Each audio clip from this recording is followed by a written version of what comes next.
नमस्कार दोस्तों, स्वागत है आप सभी का मेरे चैनल डॉक्टर एब्स के ज्ञान में। जी हाँ, आज हम बात करेंगे सडन कार्डियक डेथ के बारे में। लेकिन उससे पहले ऐसे ही कुछ हेल्थ रिलेटेड इन्फॉर्मेशन के बारे में जानने के लिए मेरे चैनल को लाइक, शेयर एंड सब्सक्राइब कीजिएगा।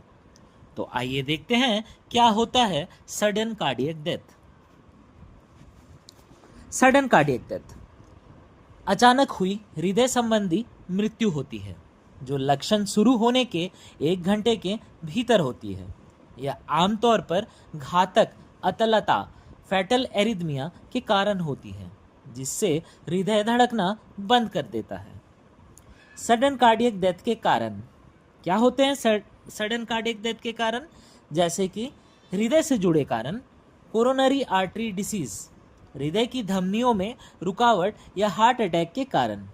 दूसरा, अतालता यानी कि एरिथमियाज, वेंटिकुलर फिब्रिलेशन जो कि सबसे सामान्य कारण है, अथवा वेंटिकुलर टैकीकार्डिया, अनियमित तेज धड़कना। तीसरा, हाइपरट्रॉपिक कार्डियोमायोपैथी, दिल की मांसपेशियों का असामान्य रूप से मोटा होना। चौथा, दिल की वॉल्व से जुड़ी बीमारियां जैसे कि एओर्टिक स्टेनोसिस। पांचवा, जन्मजात हृदय रोग जिसे हम कॉन्जेनाइटल हार्ट डिसीज भी कहते हैं। आइए देखते हैं हृदय के अलावा अन्य और कौन से कारण होते हैं जो कि सडन कार्डियक डेथ की तरफ इशारा करें। सबसे पहला, इलेक्ट्रोलाइट असंतुलन, पोटेशियम और मैग्नीशियम की कमी होना। दूसरा, ड्रग्स और टॉक्सिन्स जैसे कि कोकेन, एम्फेटामाइन और कुछ अलग दवाइयाँ। तीसरा, मधुमेह और किडनी फेलियर। चौथा, फेफड़ों में खून का थक्का होना, या जिसे हम सरल भाषा में पल्मोनरी एम्बोलिज्म भी कहते हैं। आइए देखते हैं सडन कार्डियक डेथ के लक्षण। अचानक बेहोशी का होना, पल्स का महसूस ना होना जिसे हम नाड़ी कहते हैं, सांस का न चलना, छाती में दर्द या बेचैनी, तेज धड़कन जिसे हम पैल्पिटेशंस भी कहते हैं, और चक्कर आना या बेहोशी महसूस होना। तीसरा, सडन कार्डियक डेथ की जांच कैसे कर सकते हैं, आइए देखते हैं। तो हृदय की जांच के लिए हम सबसे पहले इलेक्ट्रोकार्डियोग्राम, जी हाँ ईसीजी, ये कॉमन वर्ड है जिसने सबने ही सुना होगा। ईसीजी क्या करता है? तो ईसीजी हृदय की धड़कन में गड़बड़ी को पकड़ता है। ये ग्राफ होता है जिससे आप देख सकते हैं कि हृदय की गति किस तरीके से तेजी और कम हो रही है। आइए देखते हैं इलेक्ट्रोकार्डियोग्राफी क्या होता है। दिल की संरचना और कार्य क्षमता की जांच करना, इसे हम इकोकार्डियोग्राफी कहते हैं। जी हाँ, ये इकोकार्डियोग्राम, ईसीजी और इकोकार्डियोग्राफी दोनों ही अलग होती है। होल्टर मॉनिटरिंग जिसे 24 घंटे ईसीजी मॉनिटरिंग कहते हैं, ये अनियमित धड़कनों को पकड़ने के लिए होता है। Stress test, exercise stress test, हृदय की क्षमता को जांच के लिए। कार्डियक एमआरआई, हृदय की संरचना और क्षति का विस्तृत आकलन करना। इलेक्ट्रोफिजियोलॉजिकल स्टडी, ईपीएस, हृदय की विद्युत प्रणाली की जांच करना। आने वाले कुछ वीडियोस में हम सारे इन्वेस्टिगेशंस यानी कि सारे जांच के बारे में एक एक करके बताएंगे दोस्तों। आइए देखते हैं और आगे क्या जांच करवा सकते हैं। तो हम ब्लड टेस्ट भी करवा सकते हैं, जिसमें सबसे पहला हम देखते हैं ट्रोपोनिन लेवल। जी हाँ, ट्रॉप-टी हृदय की क्षति का संकेत करता है। इलेक्ट्रोलाइट जांच जैसे कि पोटेशियम, मैग्नीशियम, कैल्शियम की कमी का पता लगना।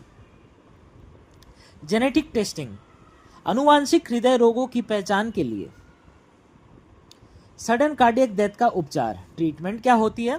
तो आइए देखते हैं। आपातकालीन उपचार जिसे हम इमरजेंसी ट्रीटमेंट बोलते हैं, तो सीपीआर देना यानी कि कार्डियोपल्मोनरी रिससिटेशन। जी हाँ, कार्डियोपल्मोनरी रिससिटेशन, छाती पर दबाव और मुंह से सांस देकर हृदय का पुनर्जीवन करना। डिफिब्रिलेशन, ऑटोमेटेड एक्सटर्नल डिफिब्रिलेटर, हृदय की धड़कन को सामान्य करने के लिए बिजली का झटका देना। अगर आपको दीर्घकालिक उपचार चाहिए तो उसके लिए इम्प्लांटेबल कार्डियोवर्टर डिफिब्रिलेटर जरूरत पड़ता है। ये क्या होता है? तो ये घातक अतलता यानी कि एरिथमिया को रोकने के लिए हृदय में लगाया जाने वाला उपकरण है, जिसे हम आईसीडी कहते हैं। दवाइयाँ, आइए देखते हैं कुछ दवाइयाँ, जैसे कि सबसे पहला बीटा ब्लॉकर्स। ये एक ग्रुप है हृदय के रोग की दवाइयों की, जैसे मेटाप्रोलोल हृदय की धड़कन नियंत्रित करने के लिए। एंटी अतलता दवाइयाँ जिसे एंटी एरिथमिक कहते हैं, तो वो है एमियोडाराउन।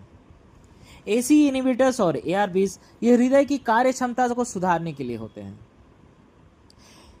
एक होता है कैथेटर एब्लेशन। जी हाँ, कैथेटर एब्लेशन अनियमित विद्युत संकेतों को नष्ट करने के लिए होता है। चौथा, लाइफस्टाइल परिवर्तन। ये तो सबसे ज्यादा जरूरी है दोस्तों। उच्च रक्तचाप और मधुमेह को नियंत्रित करता है। धूम्रपान छोड़ना और शराब का सेवन कम करना। नियमित व्यायाम और स्वस्थ आहार का अपनाना। और आखिरकार 5वें पे है सर्जरी, यदि अधिक आवश्यक हो तो। कोरोनरी आर्टरी बाईपास ग्राफ्ट जिसे सीएबीजी कहते हैं। अगर कोरोनरी आर्टरी डिसीज कारण हो तो आपको सीएबीजी करवाना पड़ता है। वॉल्व रिप्लेसमेंट या मरम्मत, जिसे हम वॉल्व की सर्जरी कहते हैं। तो मेरा ये कहना है कि सडन कार्डियक डेथ का क्या निष्कर्ष निकलता है? सडन कार्डियक डेथ एक घातक स्थिति है जो हृदय की अचानक रुकने के कारण होती है। इसका त्वरित इलाज जैसे कि सीपीआर या डिफिब्रिलेशन जान बचा सकता है।